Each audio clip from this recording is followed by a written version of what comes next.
PAP supremacists do not acknowledge the support they get from the PAP government. I looked for how much is spent on the Speak Mandarin campaign. This campaign was initiated more than 40 years ago and is broad-based. The Bulan Bahasa Melayu, in contrast, is much smaller and almost invisible. And yet, while both are run out of the language councils, I have been unable to find the financial reports. If anyone has access to them, please DM me. What I did find were the financial statements of the Singapore Chinese Cultural Centre, SCCC, and the Malay Heritage Foundation, MHF. Both organizations are supposed to promote Chinese and Malay culture respectively. The contrast is telling.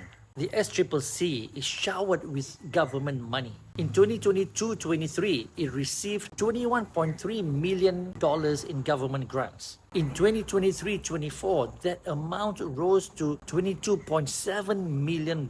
These grants make up the overwhelming bulk of its budget. Without them, the SCCC will be running an annual deficit of almost $20 million.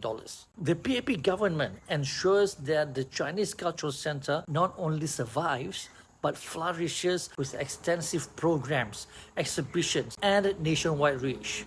According to Edwin Tong, who was the Minister for Culture, Community and Youth, one of the key organizations to promote Malay culture is the Malay Heritage Foundation, MHF. Yet in 2023, MHF's entire income was just $494,000, less than 3% of what the SCCC received in government grants alone. Of that, only token sums came from government-related support. The bulk of MHF's income had to come from donations, rental, and investments. It barely broke even, with a surplus of just over $1,000 for the year. The difference is staggering.